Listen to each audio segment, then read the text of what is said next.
a more recent historical context. And that includes 56 years of occupation, and it doesn't matter whether you live in Gaza or in the West Bank.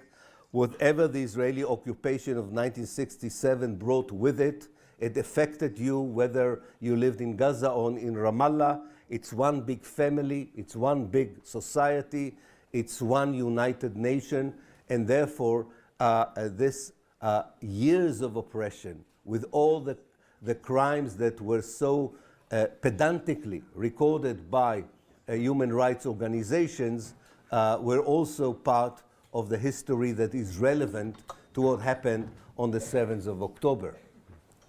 More importantly, is the last 17 years of siege. And this was already mentioned, but it's important to mention it again. Most of the people who were involved in the operation on the 7th of October were in their early 20s. This generation of Palestinians from Gaza knew only one reality, the reality of siege, a reality in which Israel decided what food they are having, what medicine they are getting, whether they are allowed to leave, whether they are allowed to return, and they were exposed 4 times to bombardment from the air, from the sea, and from land. Even one moment of bombardment by an F-16 on your house can traumatize you for life. But if you are experiencing it 4 times, you are traumatized on levels that are unimaginable to anyone who has not been through such an experience. When I'm in Israel, I live not far away from an Air Force base. And even the takeoff of an F-16 near the house traumatizes me.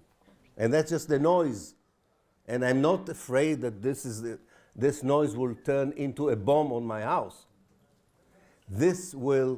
I know exactly how a bomb would sound when it falls and dropped on a civilian place.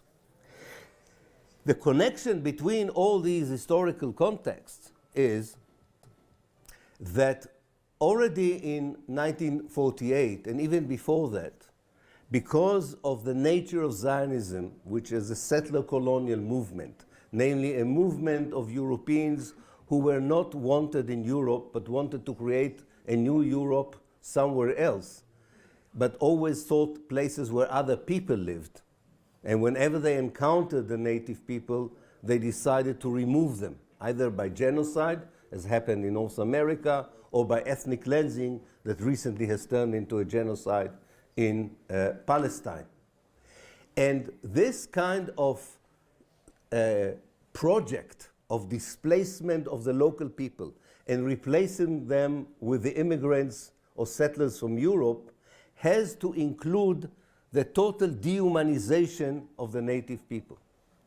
And if you look at the Israeli documentation, and before that of the Zionist documentation, and not just documents that are in the archives, if you look at fiction, folklore, memoirs, paintings, plays, early movies of the Israelis, every Palestinian village, every Palestinian neighborhood is a military outpost.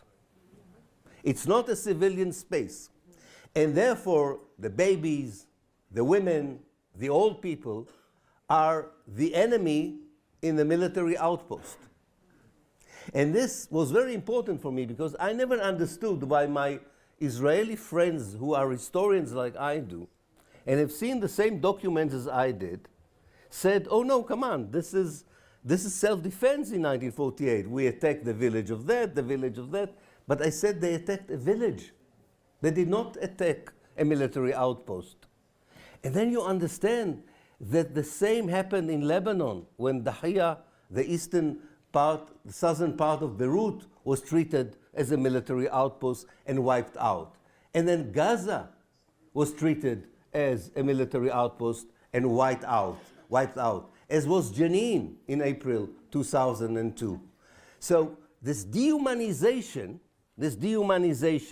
is a very important structure, feature of the way Israel prepares its attacks, its military operation. This is how the soldiers are being indoctrinated, and this is how we can understand what happened on the 7th of October.